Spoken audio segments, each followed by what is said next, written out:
Il y a eu toute une émulation, toute une opération de communication autour de ces enfants qui ont été rendus. Pour chaque photo, c'était jamais simple. Chaque photo, j'ai dû vraiment négocier.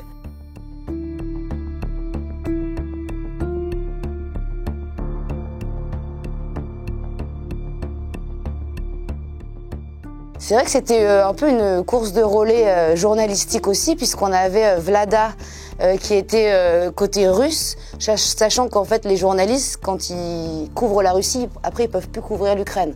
Donc il fallait aussi qu'on se répartisse les tâches. Donc Vlada était côté russe, moi j'étais dans un train qui arrivait de Pologne en direction de Kiev, et les enfants, au même moment, ont été amenés à la frontière biélorusse, donc à l'autre bout du pays, là où j'étais moi arrivée à Kiev. Donc on a eu une troisième équipe avec Wilson Fash, qui est notre jeune lauréat Albert Londres cette année en presse écrite, qui a raccordé les wagons à la frontière biélorusse.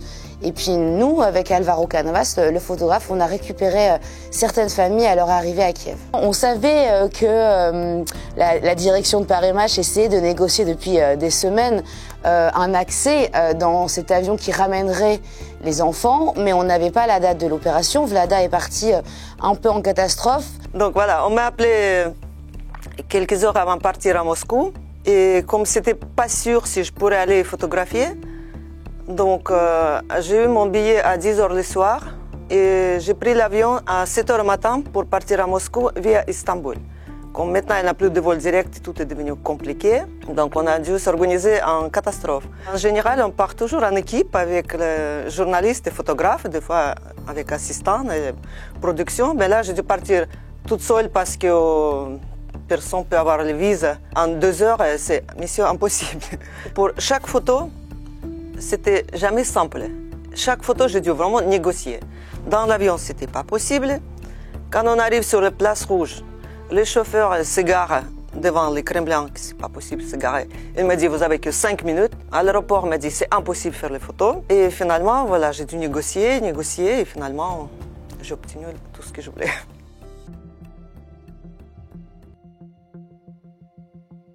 Et Igor, il était un garçon ouvert avec moi, avec les Qataris, avec tout le monde. Et devant la caméra, il était très à l'aise.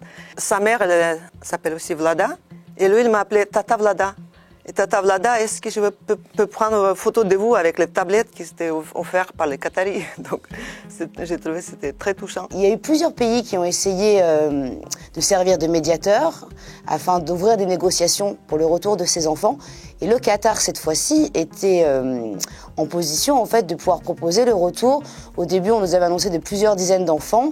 Et finalement, on en a eu une petite dizaine. C'est un résultat modeste, mais c'est un résultat quand même. Ma but initial, c'était d'aller jusqu'à la frontière ukrainienne.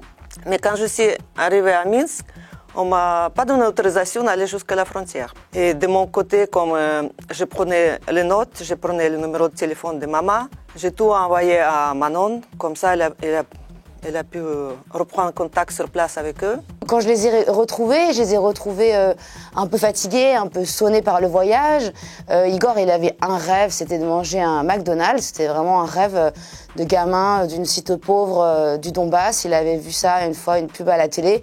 C'était vraiment son rêve, donc on l'a amené au McDo Place Maïdan, où il a mangé son double cheeseburger comme si vraiment c'était un repas étoilé.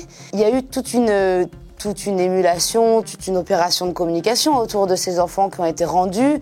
Mais une fois que les caméras étaient éteintes, en fait, c'est à ce moment-là où nous, on a retrouvé Igor et sa maman, et ben, on retrouvait juste une famille très modeste qui avait à peine de quoi payer son billet retour en 3e classe pour le Donbass, et qui replongeait, sinon dans la guerre, du moins dans des zones de conflit à portée des missiles russes, et possiblement d'une nouvelle phase de reconquête de territoire par l'armée du Kremlin. Donc ça a été une logistique assez importante. C'est vrai que c'est assez rare, ces reportages où on déploie une telle logistique.